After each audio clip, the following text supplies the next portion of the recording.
दोस्तों, आज film release हुई है शादी के साइड इफेक्ट्स। किसी भी फिल्म को बनाने से पहले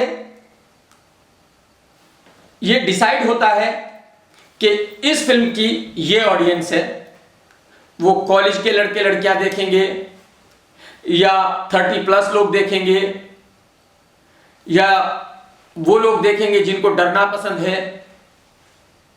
मुझे बिल्कुल 100% यकीन है कि इस फिल्म को बनाने से पहले यह बिल्कुल नहीं सोचा गया कि यह किस ऑडियंस के लिए फिल्म बनाई जा रही है। फरहान अख्तर और विद्या बालन जी एक हैप्पी कपल हैं, जिनकी जिंदगी में प्यार मोहब्बत सब कुछ है। उनको एक बेटी पैदा होती है और वो बेटी पैदा होने के फौरन बाद प्रॉब्लम शुरू हो जाती है, क्योंकि विद्या जी बेटी को संभालने लगती है और फरहान को लगता है कि विद्या को बेटी को नहीं संभालना चाहिए, उनको संभालना चाहिए। ये पहले फादर हैं जो बेटी को बिल्कुल प्यार नहीं करते, बेटी के साथ टाइम स्पेंड करना बिल्कुल नहीं चाहते और इसलिए वो दुखी रहने लगते हैं। एक दिन बेटी को बाहर घुमाने लेके जाता है तो बेटी को किसी के साथ छोड़ के खुद मैच देखने लगता है। यहां तक कि शाम को घर वापस आ जाता है, बेटी को वहीं भूल आता है। जहां तक मेरी समझ है वो ये है कि इंसान खुद को भूल सकता है मगर अपने बच्चे को नहीं भूल सकता। इंसान को अपने बच्चों के साथ टाइम स्पेंड करना बहुत अच्छा लगता है, बहुत खुशी मिलती है, बट यहां बिल्कुल उसका उल्टा है। और यही होते होते फिल्म का एंड आ जाता है और एंड से पहले दो सीन बहुत अच्छे आते हैं, जहां एक जगह फरहान पहली दफा यह शो करता है कि वो अपनी बेटी से प्यार करते हैं और दूसरे सीन में वो शो करते हैं कि वो अपनी वाइफ से भी प्यार करते हैं। बट उस वक्त तक इतनी देर हो चुकी होती है, पब्लिक अपने आप को इतना थप्पड़ मार चुकी होती है, पब्लिक अपने बाल इतने नोच चुकी होती है कि इन दो सीन का भी कोई असर नहीं होता और बस इसी तरह फिल्म का एंड हो जाता है बिना क्लाइमैक्स के।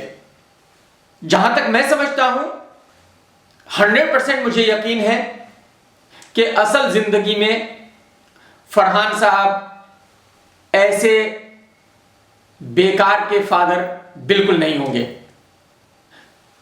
और उनको यह भी पता होगा कि यह कहानी हकीकत से बहुत दूर की कहानी है। तो फिर उन्होंने इस कहानी को हां क्यों किया? मुझे लगता है इसमें एक पेच है। शायद जब उनको यह कहानी सुनाई गई होगी तो फरहान साहब को अपने बचपन का वक्त याद आ गया होगा, जब वो 10 साल के थे और उनके पेरेंट्स अलग हो गए थे। तो शायद वही एक इमोशनल बात थी जिसके लिए फरहान ने इस कहानी के लिए हां किया होगा। फिल्म के डायलॉग ठीक ठाक है, बहुत अच्छे भी नहीं है, बहुत बुरे भी नहीं है। कैमरामैन ने काम ठीक ठाक किया है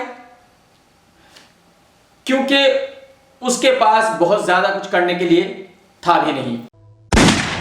म्यूजिक बहुत खराब है, सिर्फ एक ही गाना अच्छा है जो आप बहुत दिनों से प्रोमो में देखते आए हैं। फिल्म की एडिटिंग अच्छी है। डायरेक्टर साहब ने काम बिल्कुल खराब किया है, उन्होंने बिल्कुल भी अच्छी फिल्म नहीं बनाई है। उन्होंने वो सारी बातें कही हैं जो हकीकत से परे है। सारी दुनिया को पता है कि फरहान साहब और विद्या जी दोनों जबरदस्त एक्टर हैं, तो उन्होंने यहां भी बहुत ही बढ़िया एक्टिंग की है। बट फरहान भाग मिल्खा भाग के बाद इस रोल में बिल्कुल भी फिट नहीं हुए हैं। बाकी सब लोगों के 2-2, 4-4 सीन हैं और सब ठीक ठाक है। अब सवाल यह उठता है कि अगर फिल्म की कहानी इतनी कमजोर थी तो प्रोड्यूसर्स ने यह फिल्म क्यों बनाई? देखिए, आज कॉर्पोरेट का जमाना है और सिर्फ प्रोजेक्ट खड़ा करना होता है, और आज कोई भी प्रोजेक्ट खड़ा करना बहुत ही बड़ा काम है। जब फरहान साहब ने कहानी को हां कर दिया होगा तो प्रोड्यूसर्स ने कहा कि भाई ठीक है, एक प्रोजेक्ट खड़ा हो गया, फिल्म चले या ना चले, बट उनको पता है कि इतने लग रहे हैं, इतने आ रहे हैं, इतने का प्रॉफिट है, तो वो फिल्म का बनना तय है। इंडस्ट्री में यह सबसे बड़ी प्रॉब्लम है कि फिल्म बनाना ना डायरेक्टर के हाथ में है, ना प्रोड्यूसर्स के हाथ में है। किसी भी फिल्म का बनना सिर्फ एक्टर के हाथ में है। जब एक्टर किसी कहानी के लिए हां करता है, उसके बाद प्रोड्यूसर, डायरेक्टर सबका काम शुरू होता है। वही यहां भी हुआ। कुल मिलाकर यह फिल्म इतनी कमजोर है कि इस फिल्म का चलना बिल्कुल नामुमकिन है। फिल्म को प्रमोट किया गया है एज ए कॉमेडी, बट पूरी फिल्म में मुश्किल से 2 या 3 सीन होंगे जहां आपको हंसी आएगी। कॉमेडी फिल्म का यह सबसे कमजोर पहलू है कि अगर आप उसको ठीक बना पाए तो वो कॉमेडी बनती है, अगर आप जरा भी कहीं चूक गए तो वो ट्रेजेडी बन जाती है, और ये फिल्म भी ट्रेजेडी है। बहुत ही सीरियस फिल्म है और मुझे नहीं लगता कि पब्लिक थिएटर में जाएगी एक सीरियस फिल्म देखने के लिए। तो मैं इस फिल्म को देता हूं 1.5 स्टार, क्योंकि आजकल पब्लिक सारी ही फिल्में देखती है, अच्छी हो या बुरी हो, थिएटर में जाना ही जाना है। तो विद्या बालन जी की फैन फॉलोइंग, फरहान जी के फैन, इसका मतलब यह हुआ कि फिल्म कम से कम 35 करोड़ तो करेगी ही करेगी, और ज्यादा से ज्यादा 50 करोड़ करेगी। इस फिल्म का बजट इतना है कि ये फिल्म अगर 50 करोड़ भी करती है तब भी फ्लॉप ही होगी।